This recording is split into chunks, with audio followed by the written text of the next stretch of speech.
베타 AI 뉴스레터 팟캐스트 팀입니다. 2020년 2월 두 번째 주 일부 주간 뉴스 시작합니다.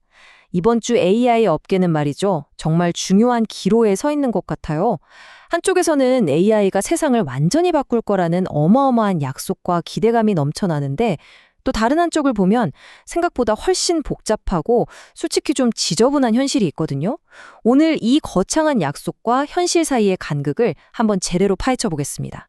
오늘 이야기는 이 도발적인 한마디로 시작해볼까 합니다. 몰트북은 최고의 AI 연극이었다. 이 문장 하나가 오늘 우리가 살펴볼 첫 번째 주제, 그러니까 대중을 상대로 펼쳐지는 AI라는 거대한 쇼의 본질을 정확하게 꿰뚫고 있거든요. 그래서 오늘은 AI의 4가지 다른 얼굴을 한번 살펴보려고 해요. 첫째, 이 화려한 스펙타클. 둘째, 그 뒤에 숨겨진 막대한 규모의 도박. 셋째, 우리 일상을 바꾸고 있다는 생산성의 역설. 그리고 마지막으로 어쩌면 진짜 미래의 모습일지 모를 에이전트 팀의 등장까지 하나씩 따라와 보시죠. 자, 그럼 첫 번째 주제, AI라는 스펙터클입니다.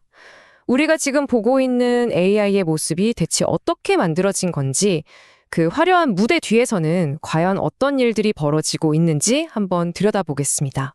먼저 몰트북 이야기부터 해볼게요. 이게 뭐냐면요.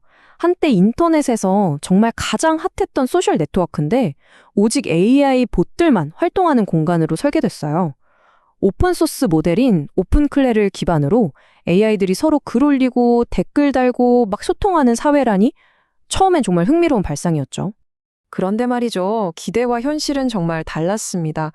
봇들만의 사회라고 해서 기대를 모았는데 현실은 그냥 인간을 어설프게 흉내내는 스팸으로 가득 찼고요. 자율적인 에이전트라고 했지만 사실은 인간의 지시를 따르는 꼭두각시에 불과했죠. 심지어 막 창의적으로 보였던 대화들 있잖아요. 그것조차 사실은 의도적으로 설계된 할로시네이션, 그러니까 그럴듯하게 꾸며낸 환각이었다는 게 밝혀졌습니다. 콜 AI의 전문가인 코버스 그레일링이 이 점을 정확히 짚었는데요. 현실은 모든 단계마다 인간이 관여한다는 것이라고 했어요. 보이지 않는 곳에서 AI가 스스로 뭔가를 만들어내는 그런 자율성은 없었다는 거죠. 결국 몰트북은 진정한 AI 사회가 아니라 인간이 기획하고 연출한 잘 짜인 한 편의 연극이었던 셈입니다. 근데 이런 AI 스펙타클이 온라인에만 머물렀던 게 아니에요. 세계에서 가장 큰 광고 무대라고 할 수 있는 슈퍼볼에서도 야심차게 등장했거든요. 하지만 결과는 글쎄요, 기대와는 좀 많이 달랐습니다. 결과는 한마디로 좀 참담했습니다. 전반적으로 저렴하고 조잡하다는 평가가 대부분이었고요. 특히 아틀리스트 광고는 기이한 영상들을 그냥 쭉 나열해놔서 AI 기술이 우리에게 주는 약속이라기보다는 오히려 위협처럼 느껴질 정도였어요. 결국 이 사례들은 AI를 쓴다고 해서 무조건 더 싸고 빠르고 더 나은 결과물이 나오는 건 아니라는 걸 명확하게 보여줬습니다. 자, 이렇게 대중에게 보여지는 쇼, 때로는 화려하고 때로는 좀 실망스러운 이 쇼의 이면에는 대체 뭐가 있을까요? 이제부터는 AI 산업 전체를 움직이는 거대한 돈의 흐름을 한번 따라가 보겠습니다. 6,700억 달러. 이게 감이 잘 안 오시죠? 우리 돈으로 하면 약 900조 원에 달하는 어마어마한 돈입니다. 이게 바로 미국의 빅테크 4곳이 올해 딱 1년 동안에만 AI 인프라에 쏟아붓겠다고 한 돈이에요. 정말 상상하기 힘든 규모죠. 이 투자가 얼마나 대단한 규모냐면요. 인류 역사상 가장 거대했던 국가 프로젝트들과 비교해보면 바로 알 수 있습니다. GDP 대비 비율로 따져봤을 때 인류를 달에 보냈던 아폴로 계획이나 미국 전역을 촘촘하게 연결했던 고속도로 건설 사업보다도 훨씬 더 큰 돈이 지금 AI 하나에 쏟아지고 있는 겁니다. 이렇게 천문학적인 돈을 쏟아부었으니 당연히 어떻게든 수익을 내야 한다는 압박이 엄청나겠죠. 이게 바로 지금 AI 산업을 움직이는 가장 강력하고 또 가장 현실적인 힘입니다. 그리고 그 압박감은 이제 우리 같은 수백만 명의 사용자들에게도 직접적인 영향을 미치기 시작했습니다. 가장 대표적인 예가 바로 오픈 AI죠. 챗GPT 무료 버전이나 저렴한 요금제에 광고를 넣는 걸 테스트하기 시작했거든요.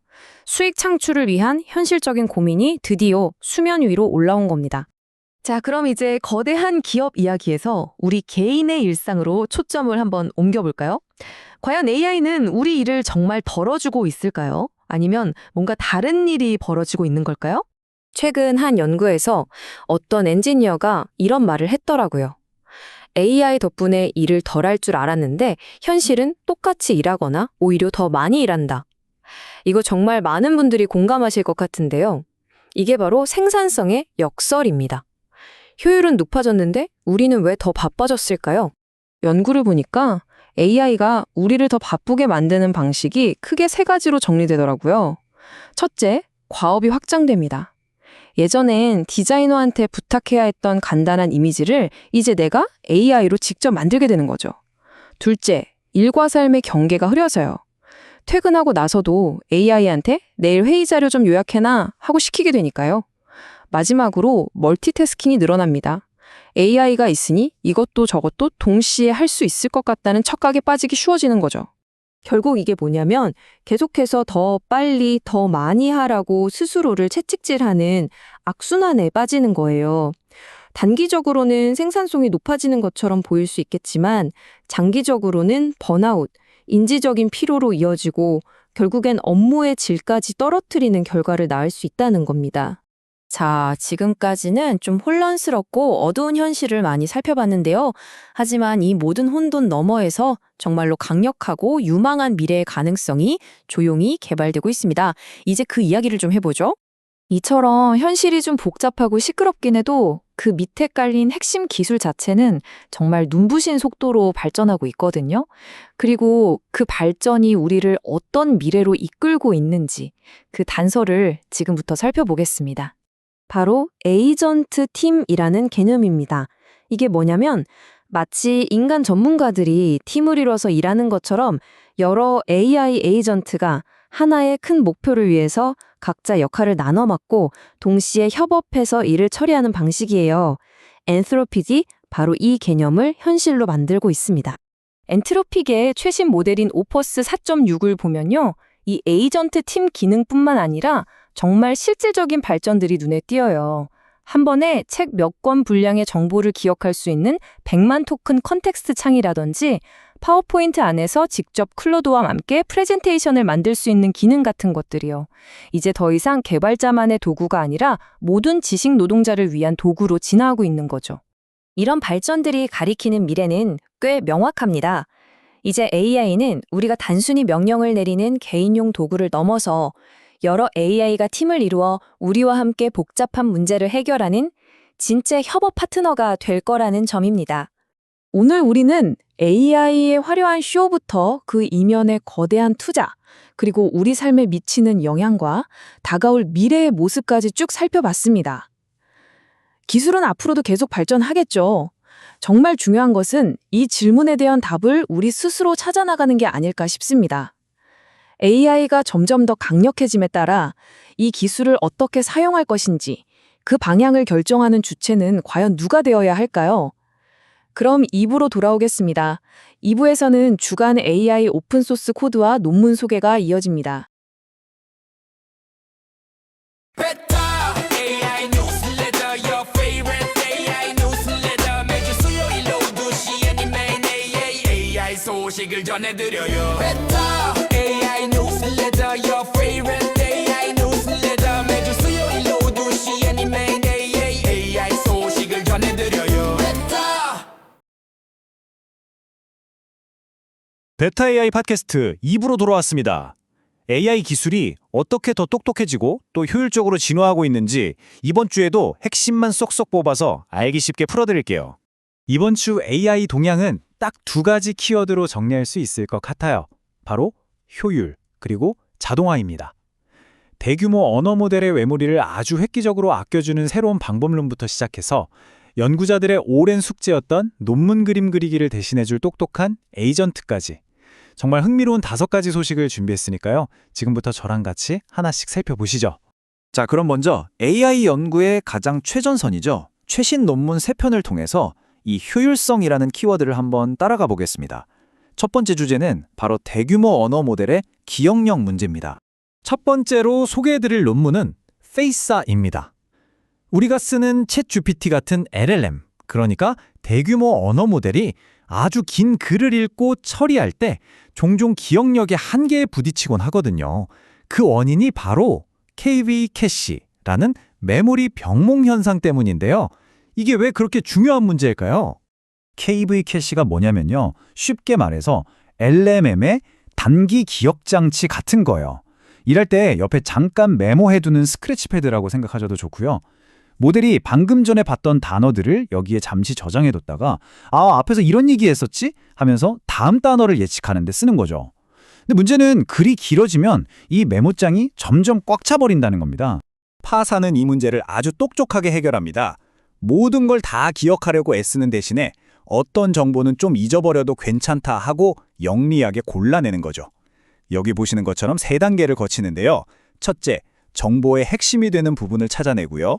둘째, 그중에서도 진짜 중요한 단어 조각, 즉 토큰만 쏙쏙 고릅니다. 그리고 마지막 셋째, 모델이 계산 자원을 바로 그 선택된 소수의 핵심 토큰에만 딱 집중하도록 만드는 거예요. 그 결과가 정말 놀랍습니다. 여기 보이는 숫자처럼요. 전체 메모리의 20%도 채 안 되는, 정확히는 18.9%의 캐시만 사용하고도 추론 속도를 무려 2.56배나 끌어올렸습니다. 정말 말 그대로 효율성을 극대화한 거죠. 자, 그럼 두 번째 논문으로 넘어가 볼까요? 코드 OCR이라는 연구인데요. 이건 소스 코드를 이해하는 방식을 아주 근본적으로 바꿔보자는 아이디어에서 출발했어요. 만약에 AI가 코드를 우리가 보듯이 텍스트가 아니라 하나의 이미지로 통째로 이해한다면 어떨까요? 이 표를 보시면 두 방식의 차이가 한눈에 들어옵니다. 기존 방식은 왼쪽처럼 코드를 그냥 글자, 즉 토큰이 쭉 나열된 걸로 봐요. 이러면 압축도 어렵고 계산 비용도 많이 들죠. 반면에 코드 OCR은 오른쪽처럼 렌더링된 이미지로 코드를 인식합니다. 이미지는 해상도를 좀 낮추는 식으로 아주 쉽게 압축할 수 있잖아요. 덕분에 토큰 비용을 확 줄일 수 있게 되는 겁니다. 그래서 이게 얼마나 효율적이냐? 이 그래프가 바로 그 답입니다. 이런 시각적인 압축을 통해서 토큰의 양을 최대 8배까지 줄일 수 있었다고 해요.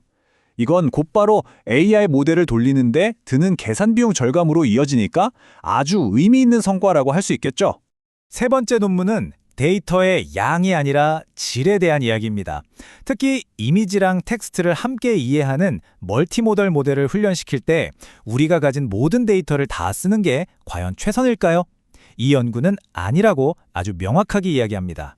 이 연구에서는 BIS, 즉 밸런스드 인포메이션 스코어라는 기법을 제안하는데요.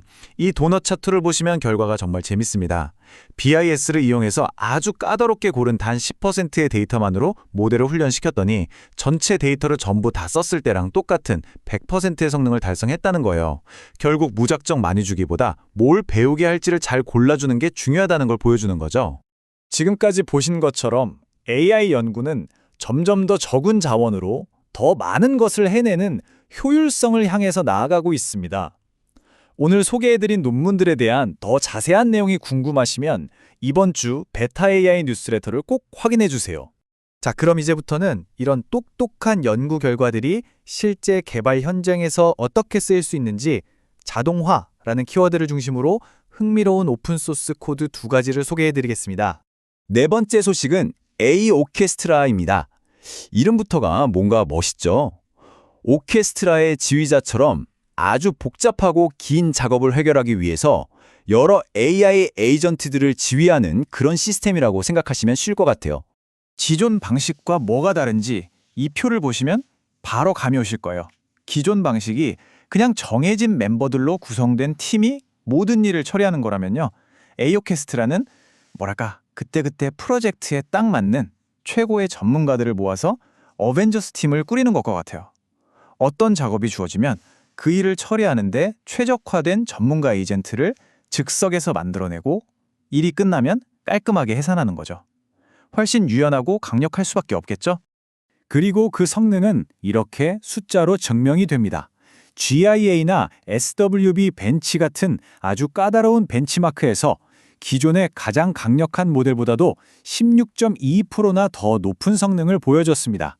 자, 드디어 마지막 5번째 소식입니다. 이건 아마 많은 연구자분들이나 대학원생분들이 정말 기다렸을 만한 소식일 텐데요. 바로 논문에 들어가는 복잡한 그림 그리기를 자동화해주는 AI 페이퍼 버나나가 등장했습니다. 페이퍼 버나나가 어떻게 사람이 그린 것처럼, 아니 어쩌면 그보다 더 잘 그릴 수 있을까요? 여기 보시는 것처럼 4가지 단계를 거칩니다. 첫째, 참고할 만한 다른 논문의 그림들을 쫙 검색하고요. 둘째, 그걸 바탕으로 그림의 내용과 스타일을 기획합니다. 셋째, 기획이 끝나면 이미지를 그려내고, 마지막으로 넷째, 자기가 그린 그림을 스스로 평가하고 수정하는 과정까지 거칩니다. 정말 거의 인간 연구원처럼 일하는 거죠. 논문에서도 이 프로젝트의 의미를 이렇게 딱 한 문장으로 정리합니다. 페이퍼 바나나는 출판 가능한 수준의 사파를 자동으로 생성하는 길을 열었다. AI를 활용해서 과학 연구 자체를 자동화하는 새로운 가능성을 보여주는 아주 의미 있는 문장이라고 생각해요. 오늘 소개해드린 A 오르케스트라나 페이퍼 바나나처럼 AI 기술은 스스로를 더 효율적으로 만들 뿐만 아니라 우리 인간의 작업을 자동화하는 방향으로 빠르게 발전하고 있습니다. 이 코드들의 GitHub 링크나 더 자세한 정보가 궁금하시면 역시 이번 주 뉴스레터를 참고해주세요. 오늘 함께 살펴본 기술들 보면 결국 데이터 선별부터 코드 작성, 심지어 논문 그림 그리기까지 AI가 점점 더 많은 일을 해내고 있습니다. 만약 연구의 거의 모든 과정이 이렇게 자동화가 된다면 그때 우리 인간 연구자의 역할은 과연 무엇이 될까요? 그리고 AI가 열어갈 과학의 다음 단계는 또 어떤 모습일지 한 번쯤 생각해보게 되는 것 같습니다. 오늘 준비한 소식은 여기까지입니다. 소개해드린 논문과 오픈소스에 대한 자세한 링크와 정보는 이번 주 뉴스레터에 모두 담아두었으니까요. 꼭 한번 확인해 보시고요. 그럼 저희는 다음 주 수요일에 더 흥미로운 AI 동향과 함께 돌아오겠습니다. 감사합니다.